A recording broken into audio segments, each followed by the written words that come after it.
We're very pleased as to your progress. Thank you. Now we move on to item 9, asset recycling. And I'd like to invite the Chair of the Albert Eden Local Board, Margie Watson, to the table along with Ross. Margie, I understand that you have to go, so if you'd like to speak first. Thank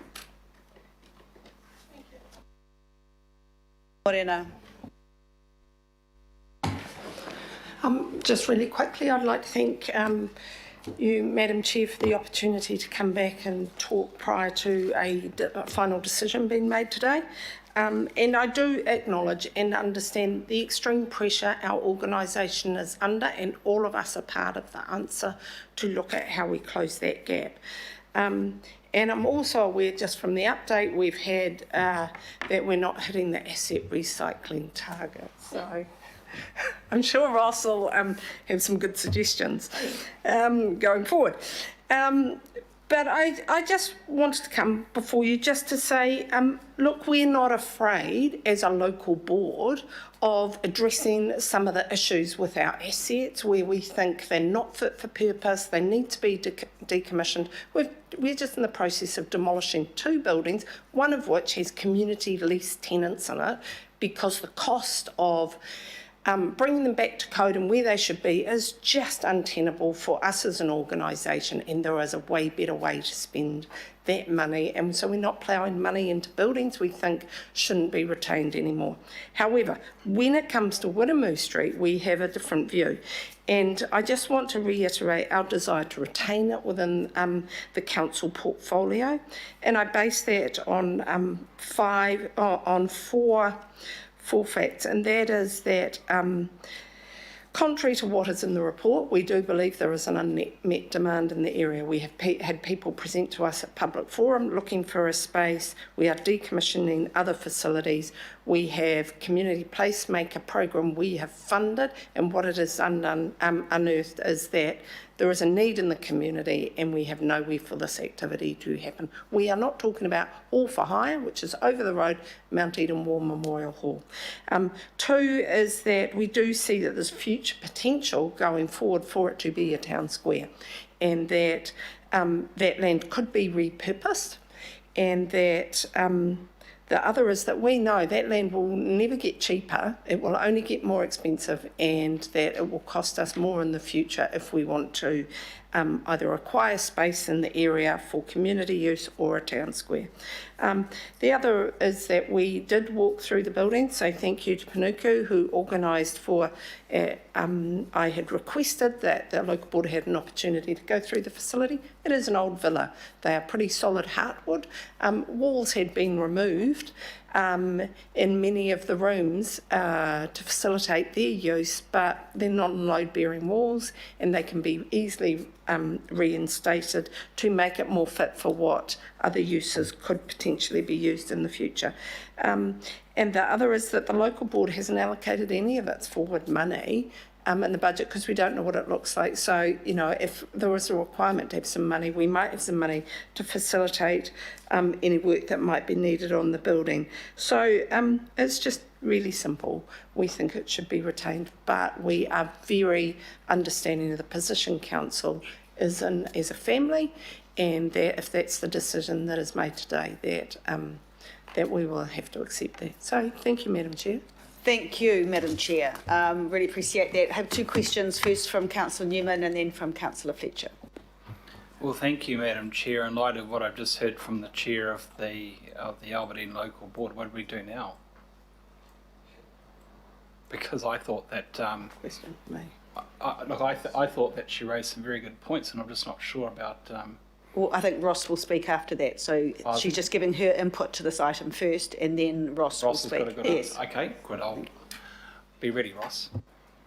Councillor Fletcher. Thank you, Margie, and to you and the local board, thank you for your graciousness in understanding the plight of council. The problem is that we don't know what we don't know. Until very recently, we didn't know that 360 Dominion Road would be fast-tracked under COVID legislation. You know, we don't know when you are looking at that whole track of what is already a highly congested very, very busy. In fact, it is the busiest arterial in New Zealand, as I understand it. And then, out of the blue, a government minister has fast-tracked, under COVID legislation, an enormous new supermarket and more housing, which is great. We all welcome the new housing. And it actually highlights that things are just going to happen out of the blue, and then we might put ourselves on the back foot, which is what I think you're saying today. And then the cost of reinvestment for those civic facilities that we might require might be quite great. So I'm in a real dilemma here, because I can see, with what I'm observing by way of development taking place in the ward that Councillor Casey and I represent, there is huge pressure on that area. It is one of the busiest opportunities for transport-orientated development, and right now we're caught in the middle of a trade war between progressive and foodstuffs, but that doesn't negate the fact that there is going to be a lot more pressure on that specific area. So I'd like your comments in and around that, and I note your local board and that of council and Healthy Waters and Auckland Transport's opposition to the government fast-tracking that COVID application.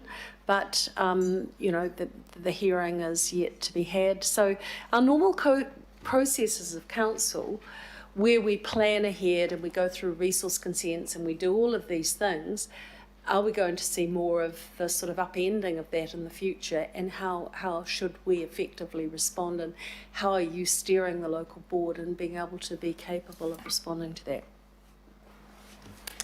Thank you. There's a lot in that. Look, I think we can only provide feedback on what we know as a local board. And what we know is that the Auckland Unitary Plan upzoned along the corridor because it's well served on a rapid transport network. We know that the potential is light rail has come into the area.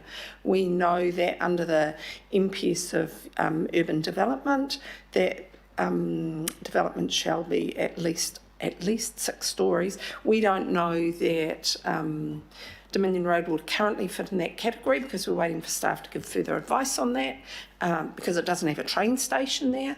But with light rail coming through, that may change how intensification is developed. But what we know is there is already significant development potential there.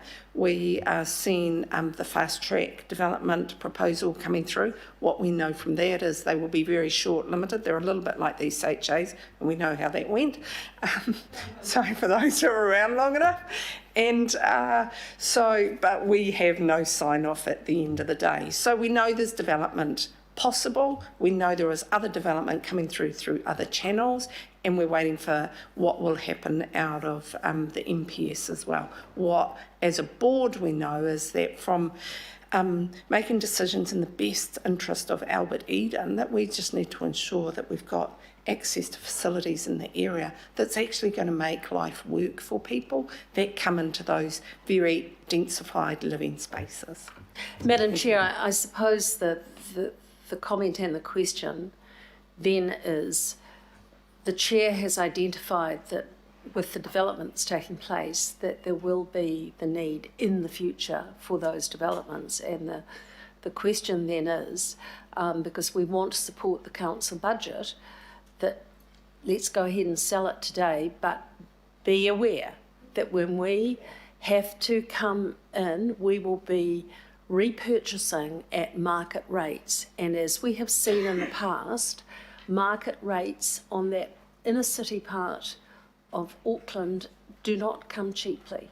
So, let the buyer, or the seller in this case, be aware that we have, and I will support the decision to sell if that is the will of the group, but I will also be a strong voice for the repurchase when it is required and when there is an adequate business case, and we know, as sure as night follows day, that there will be the requirement for some additional land in the future. We have to be responsible and say, well, we'll just have to swallow that dead rat and purchase at whatever that price is. So none of us can predict the market, but so far we have only seen that area. I'm sorry, did I offend somebody? Questioning if we were still I was going to come to my questions or- question, but I've probably been a bit long-winded for you, Councillor Cooper. I do apologise. My question is, would the Chair please tell me what has happened in terms of land valuations along Dominion Road and in the Wairemu Street area over the last 10 years since the amalgamation of Auckland Council? Oh, I can't provide that detail, but maybe Ross can. Yes, He's coming thank up you, Madam behind me. Chair. I think, remember, these are just questions for the chair of the local board. The staff who is actually looking at the detail around this is coming next. So any other questions? Right, well, thank you very much, Margie. Have a very Merry Christmas, and thank you for all your work during the emergency budget as well. And can I just wish you all a very safe and enjoyable break, and look forward to seeing you in the new year. Thank you. Thank you. Ross.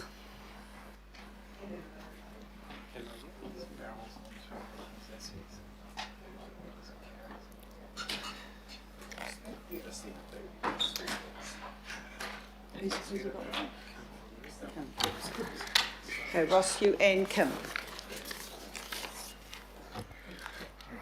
Yeah, good morning, Kia koutou.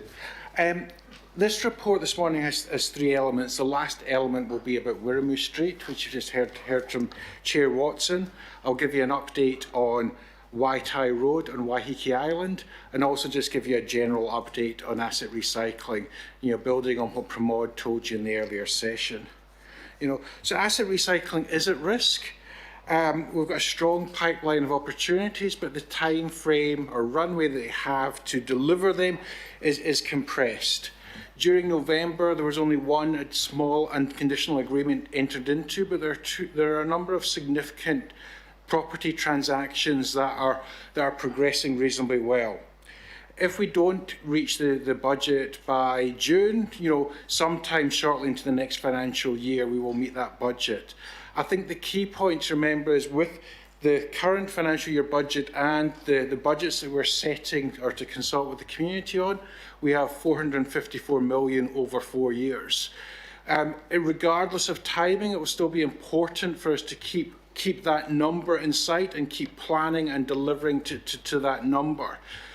As Pramod said earlier, with the changes and the levers and assessing the levers, there is a wee bit of leeway that may be able to come in this financial year, because asset recycling is only one of the levers, and they have to be considered against considered against those other levers. I'm very mindful that during the long-term plan sessions there were requests for some additional information about properties in the pipeline. We've been doing a little bit of work on that, but early in the new year we'll start providing further information to try and help you understand where properties are up to. In the emergency budget, for the first time, we listed the properties that we would be looking to dispose. We listed 103 properties. To date, 84 of those have been approved and are in various stages of the pre-sale. 7 have been withdrawn and 13 remain. And in the report, we just outlined those 13 properties and actually some of the things that need to be completed for them and when we anticipate to report back. We've also been working on pipeline, beyond this financial year and next, and what those further opportunities look like. And again, in that first quarter of next year, we'll come and have a discussion with you on what that pipeline looks like. So by the time you adopt the long-term plan, you have comfort that there actually is a plan in place. A couple of months ago, we advised you that there had been a judicial review on some of our decision making. And that was around some of the decisions the committee had made. The decisions you make are prior to the completion of all the statutory processes, and we still had some statutory processes to complete on those properties. Once we told the applicant the facts, they have withdrawn their judicial review proceedings. So now, if I just move to 7 Waitai Road on Waiheke Island, at your September meeting, the chair of the local board came with a number of others from the Housing Trust, the Health Trust and iwi, to actually express the community's desire to do something with that property. And you requested a report back, time boxed it to December, can you do something in 3 months? And they've made great progress. So on the agenda tomorrow for the Waiheke Local Board, they will be formally stating their position to support the Waiheke Health Trust to effectively acquire and develop the property at 7 Waitai Road. The Health Trust have secured funding, but they need some more time to work their way through, basically their business case effectively, and they've got a view to be able to make an offer to purchase that property in February next year. That staff support that request. I mean, Chair Handley and John Nash have been very good at keeping up to date on where things are progressing. And as I say, the local board will formally put on record tomorrow their support for that position. And now to Wiremu Street. We just heard from Chair Watson, and there is a long history with this property. And attached to the report is a memo that we prepared to try and just outline that long history and the number of things and the number of steps that have occurred along the way. At your September meeting, you expressed concern that perhaps a previous resolution of the committee had not been appropriately addressed. And in that memo, we try and set out all those various steps that have occurred. Since the September meeting, the local board have had a site visit, and we have had a workshop which was attended by Kim, Letitia Edwards for Panuku, and myself. At the workshop, the board expressed what I call the strong preference for a civic square. That was different from the 2016 resolution, but that was the strong. And you just heard from Chair Watson that the board still see that as a potential future use. There are a number of challenges with the location of that property to be a civic square, and it was previously investigated. Part of that is the size of the site. Part of that is the location, and there's a slide just up there showing you the location of 2 Wiremu Street and how it is captured by the Seventh-day Adventist School and the land that's owned by them. But light rail, should it progress, will go through that area in the future. And the whole aspect around what public realm assets are needed when that occurs, we don't know. Because we don't know the route, but actually that would be the time, if there was desire for a civic square in the area, that would be the time to pick the right property or the right location for a civic square. Because following the workshop with the local board, Parks and Recreation Policy again looked at that, and they suggested that, if they had a blank bit of paper, that would be not where they would pick to put a civic square. And because ideally that would be on a street corner, so actually you had maximised frontage for people to access. And they also noted the Potter's Park and the close proximity to Potter's Park. There are a number of things contained in the report. One is, we believe that the 2016 resolution has been satisfied and an investigation of what was requested by the committee has been completed. The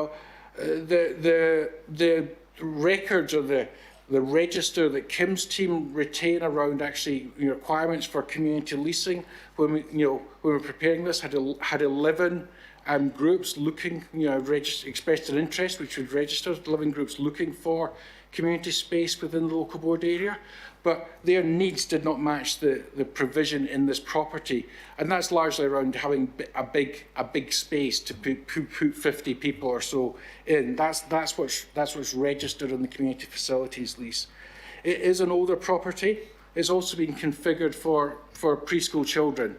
So yes, if you were to turn it into a community facility, work would have to be spent on that property. It would have to be replumbed to an adult height type facilities, and walls have been removed. There is no funding in the local board plan, although Chair Watson has indicated the local board would look at that. I suppose in conclusion, my role is to try and bring together all the parts from various parties across the group. I've had greater involvement in this property because the last time the committee asked for some more work. I'm comfortable. I'm sitting here saying to you, I'm comfortable in my professional opinion that actually the work has been done, that this property is not suitable as a community facility and should be disposed of. You know, I do want to just close by thanking Chair Watson, you know, notwithstanding, you know, that there is differences between staff advice and what the local board has expressed, you know, Chair Watson has worked well to actually come to a position, and just to note that, you know, has helped us identify where there may be other opportunities for properties for us to look in the future. So I do want to thank her and the local board for that. You know, there's a lot in this report, but, you know, Kim and myself will take your questions. Thank you, Ross. Kim, did you want to add anything more to what Ross has said? Not right now, thank you. I'm open to questions. Right, thank you. I have a question from Councillor Cashmore, Councillor Coombe and Councillor Newman. Thank you. Just concerning Waitai Road, the health facility, Ross, is the local board looking at, with this disagreement it's doing with Ngāti Power and the Health Trust, returning us market value, or do you have a percentage thereof? Through the chair, yes, the sale would be a market value, whatever that valuation is. So yeah. Thank you, Councillor. Councillor Coombe. Thank you, Madam Chair. Tēnā kouroa, Ross and Cam. Just in terms of Waitai Road, thank you for all the work that's going into that and the collaboration that's happening. It's really great to see the progress.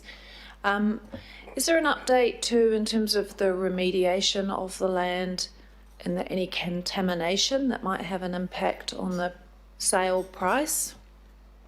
Yeah, through the chair, yes, there has been an assessment of the land or contamination issues, and there was no major issues found in that, so any remediation is minor. That's good to know, thank you. And if I could just ask a second question, I have a lot of sympathy for the local board around their aspirations for Wiremu Street.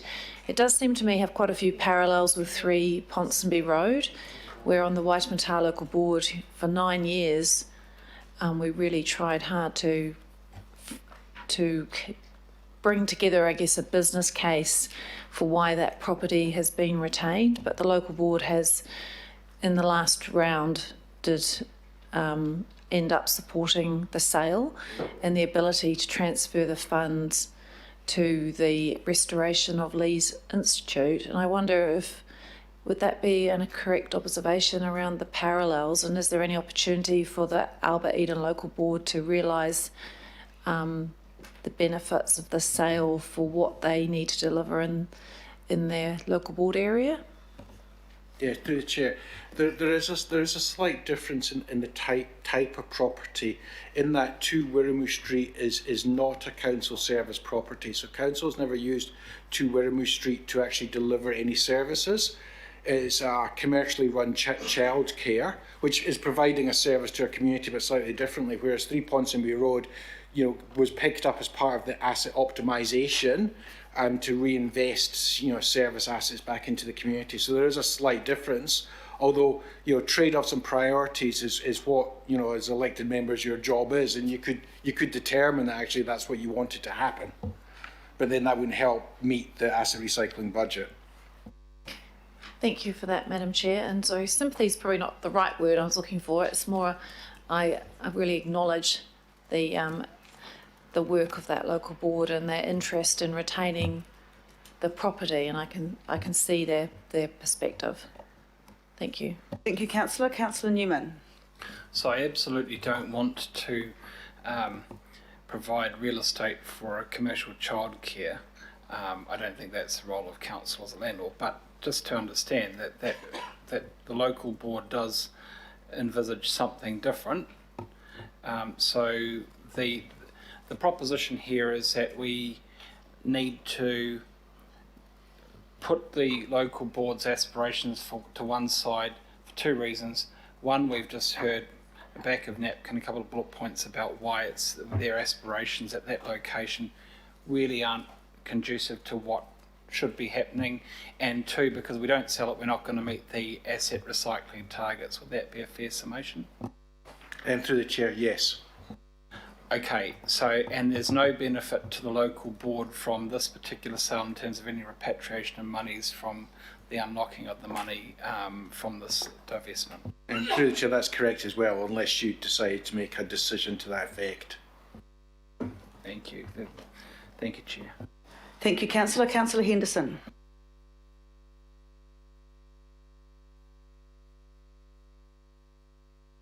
Sorry, Councillor Bartley. Thank you, Madam Chair. I just wanted to pick up, so it's just me being out there. If the local board was looking at this as a potential civic space, is that instead of the civic spaces that are currently there, like the Mount Albert Senior Citizens Hall, which I note in point 27 you say has low utilisation, or the Mount Eden Hall. So if they want to keep this, would it be a situation of, well, would we be looking to sell that Mount Albert Senior Citizens Hall then to meet the asset recycling targets? Through the chair, that's not something we've obviously considered, but obviously, you know, the report's saying there is capacity to for other community groups to use that facility currently.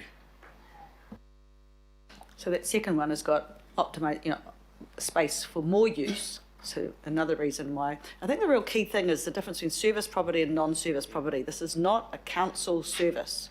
It's a private childcare operating, right? It's a very big difference. Councillor Cooper. Thank you. Is this still questions or comments? Okay, I'll reserve my right to speak. Question, Councillor Watson? Two general questions actually, but that go to this issue, and it goes to the notion of flexibility and balancing the needs or the demands of the various parts of council, from the staff meeting asset sale targets, the governing body and local boards. Are we going to be in a position in the odd issue that comes up like this, where there is a degree of contention, where local boards are given the opportunity, if they are in that position, to come up with something else, like a counter site that goes along to meeting the asset sale? And the reason I say that is, in this instance, you have a local board that is attaching a significance and a value to the site that may or may not be shared by other people.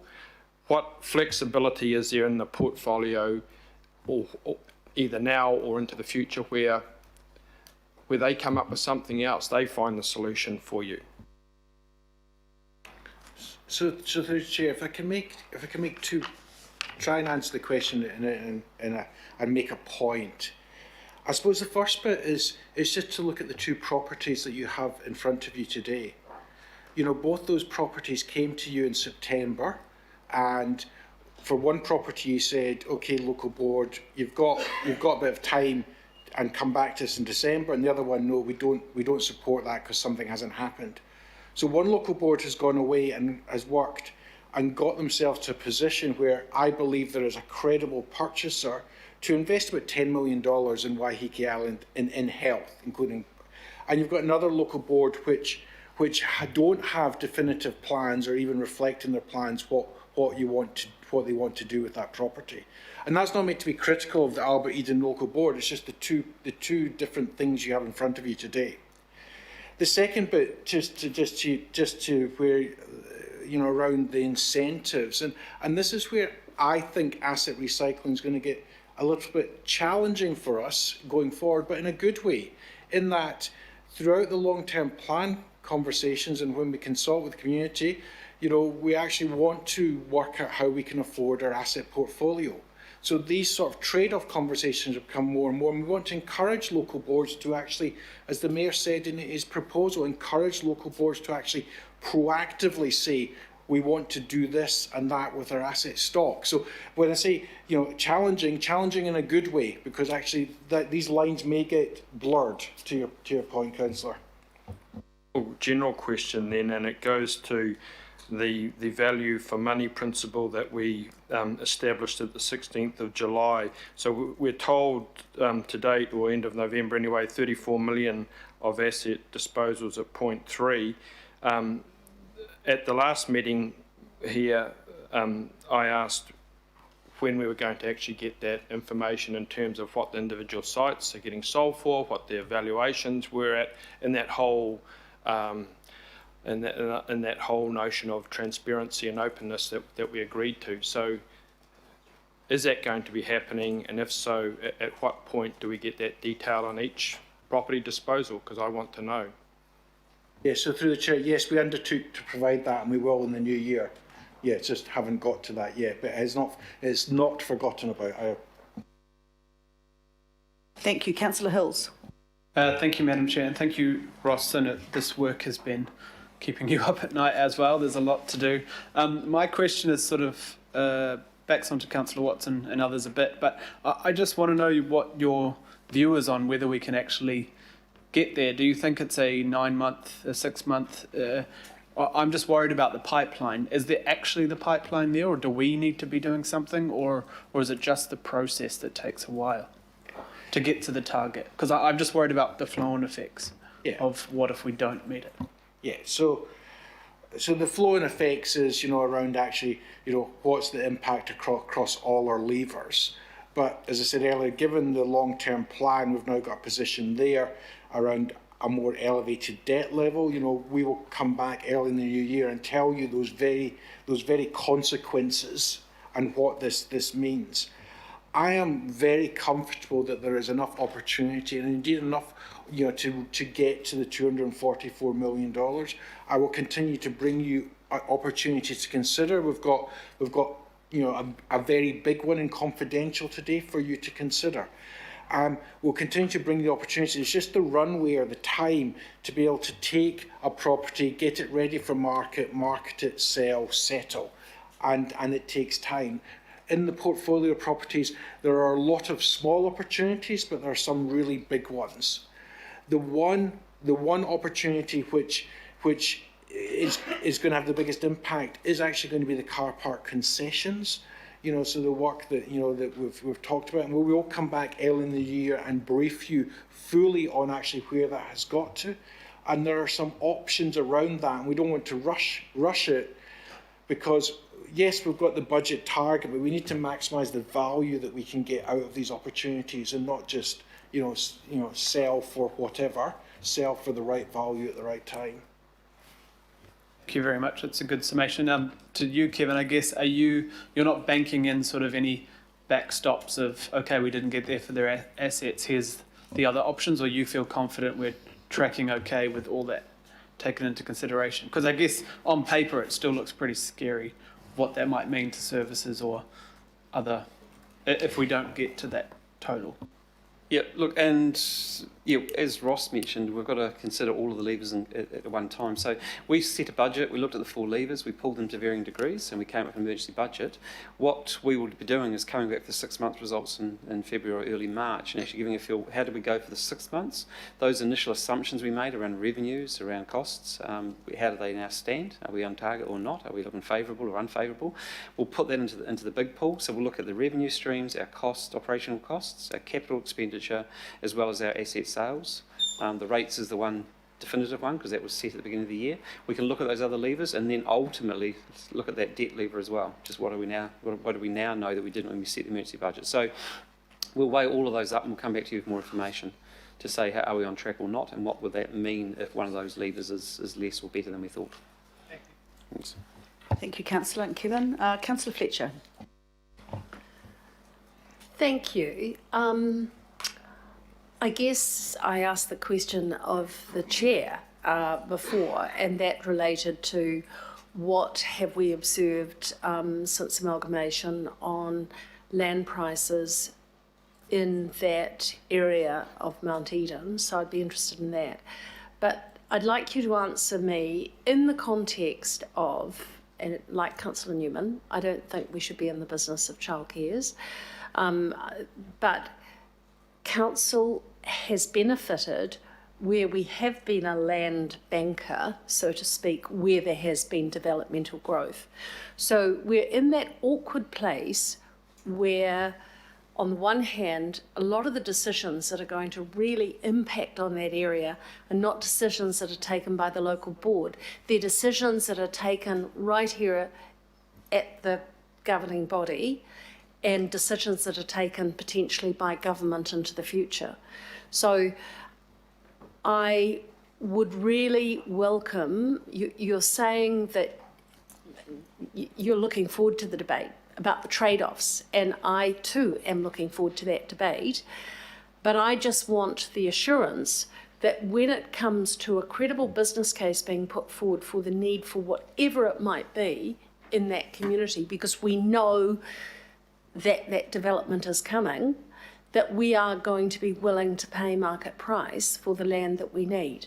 You know, so can you speak to what we've observed by way of market trends in that particular part of Auckland, and the confidence that the community can have that when land is required, council will be willing to pay for such land? Yes, so through the chair, I mean, I can certainly get you the information on the property movements. It's interesting, the property was acquired in 1991 and its rating valuation of just over 1.6 million is approximately 10 times what Albert Edinburgh, I can't remember what borough council purchased it for in 1991. So, you know, so there is significant price escalation, and actually there is if it's sold, there is a realised gain effectively there. In respect of future decisions, as elected members, it'll be your job to do those trade-offs and test any future business cases and actually, are they the right things to do? Obviously staff would provide you advice. When we went back to the policy team in respect of a civic square, they were very mindful of light rail going through there and actually where could public realm assets best fit in there. But until we know more, or staff know more, that's not a job that can be done. It's not your job in that trade-off area, and it's probably my job to make sure that there isn't voter remorse for making a poor decision. So maybe it's a decision that I should be putting to the CEO, Jim Staybeck, that he can give us the confidence of knowing where land is required, land will be purchased. I might add a supplementary to that then, and that is, are you confident in the future growth that we have council property in the area that we could develop if needed? Repurpose. For what purpose, sorry, Chair? And that's the $64,000 million question. So if I can just, so there's two different things here. One is there a need, and what is the current and future need? So that's question one. Question two is, can this property meet that current and future need? And so we're talking about the need piece, and we're saying, well, currently there is no need. In the future, we don't know. The second piece is, unequivocally, we're saying this property is not suitable as a community facility. So all the advice that you've been given over the last few months in terms of the community facility portfolio, in terms of age, future maintenance costs, this would be us going against the advice that other staff have been providing you, because it doesn't meet what our community facility should be. Thank you, that's very clear, thank you. Councillor Bartley. Thank you, Madam Chair. Really appreciate your expertise, Ross, on this, and Kim, but mainly Ross, because I looked you up and you're quite impressive with your CV. I just wanted to ask, how do you think we could go about kind of changing this, how we're doing it with the local boards, so that it's more, the power sits with the local boards, so that they're choosing what they want to sell and what they see as their aspiration. So it's not about them embracing themselves, coming up with an argument to try and save an asset. So is it too late to try and have that change in how we're doing this approach currently? Through the chair. First, thank you for your compliments, councillor. Did you notice I'm an accountant? Yeah, just. Okay. I think that working with local boards is a great opportunity, you know, as we go into that next long-term plan. What local boards, we need to help them understand, you know, the opportunities that they have. And I think we need to get some good examples of working with some local boards and actually see, you know, there are some local boards who are adopting optimisation currently, Oraki being one, and actually to be able to use a test case around actually this local board, you retired these assets and invested in this nice new fit for purpose asset. And we need to get a couple of wins on the board to then demonstrate to local boards it works, and then, you know, encourage others to follow suit. But at the same time, we need to make sure there's sufficient resource to support local boards in that process. I think the key difference here is local boards are very strongly involved in the service properties. In other words, things that provide a council service in their areas and the repurposing. This doesn't provide a council service. This is a council-owned property that is a privately operated childcare centre. Right, it needs a mover and a seconder. Councillor, we've got Councillor Cooper, Councillor Mulholland. Comments? Councillor Cooper? Just with this, and I mean, before anyone says what would I know, my grandparents lived in a house just on Balmoral Road for 70 years. So I grew up for all my life until about 3 years ago, and my grandfather sold his house. And I also have worked in the little supermarket there years ago, caught the bus when I lived at my grandparents' with my first job to go to Blockhouse Bay. I know this area really well, and I've played in Potters Park. It's a long time ago, but I think the thing for me is that what has been silent here, which was talked about the last time this came to us several terms ago, was that many people in the community had written letters to say, we love this daycare. It is convenient for us, it's part of our community. And I think we're forgetting that. Also the fact that it was bought in early Auckland City days, and we've got rent from that all this time, which is great. And while it's been held, it's appreciated nearly 10 times the value. So we have held it for a long time, and now we need that money for some other asset, which I think is the best use for it. We don't want to do it for pay for the groceries. You know, in terms of a town square, it's kind of tucked away a little bit. It's a bit odd. You've got an amazing park there, and it's been redeveloped over time, and it's a really good park, and I commend the local board for how they have developed that. It's very well loved. The other issue I see is coming from a high growth area, what I have seen is a proliferation of childcare centres, because the more people you get, the more intensity you get, two parents having to work, you desperately need somewhere for your kids to go, and you need it close by. And if we ever get light rail, that'll be really handy for people dropping off their kids. This is one of the things that we can now secure, that will be a daycare centre, and that's really important to families, to have that available to them. And we don't have to own it. Someone else is doing a great job, and we had letters to that effect a few years ago when we were first looking to sell it. And people saying, please sell it to the owner because we want to make sure we've got somewhere to take our kids. So that's one of the reasons I support it. The other thing is we waited to get a report, and the report said, you know, what it said. And though the local board don't agree with it, the report is still there. So if you've got a report, I want to listen to the report. Can't just disagree with it. And we desperately need to meet those targets. We've got a whole list of properties here that may not go up for sale because there's a whole lot of riders against them now on this report, and I'm quite worried about that. We've done a lot of work on this. We've waited about 6 years to actually finally get to this point. So I think we've given it a good go, but it's time to sell it into something that's needed in the community. Thank you. Thank you, Councillor. Councillor Walker. So I support the local board. I visited the property. I think the information that they've provided around needs in the community that go to civic needs, particularly for the elderly, are well reasoned. I'm of the belief, frankly, that as we sell properties, we will not be acquiring properties and not be providing civic facilities into the future. I think that writing is on the wall increasingly. I'm incredibly concerned about that.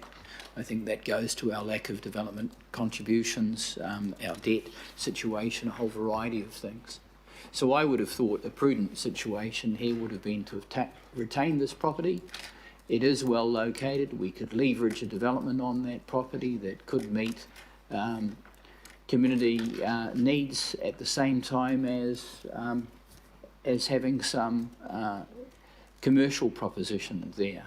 And I think that the zoning and the related development around there support it. And certainly, as the local board have indicated, it is a very well located location. As Ross has indicated, we're going to have light rail into the future, and that will only intensify the need for civic facilities in close proximity to the light rail. So I support the local board.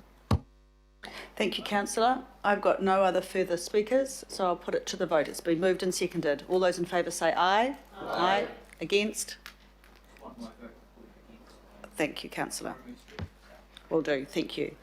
Item 10 now is thank you very much, Ross, and I just want to say thank you for all your work. Could I just have just a second just to thank everyone around this table for the support that you've provided to me but the finance team this year. You know, we've all had the hardest year ever, and we've had to do some really hard decisions, but we all really appreciate the support that you give us. So I hope you all get a good break with your fan house over Christmas. Thank you. Thank you, Ross. You've had one of the toughest jobs, so thank you too. Okay, Josie, look, it's a process report. I'm happy to move. Seconder, thank you, Deputy Mayor. I know that you've read the paper, Josie. Don't need to no. So I'll move it, and it's seconded. Any questions or comments? All those in favour say aye. Aye. Against? Carried. Thank you. I'd like to move officially into confidential. Do I have a seconder? Thank you, Pippa. All those in favour say aye. Aye. Against? Carried. Thank you. Ladies and gentlemen, I'd now have been asked by the Mayor if he could have a moment of your time to go through something he'd like to talk with you about. Yeah, we'll just take a 5-minute break. We need to take Two 5-minute break.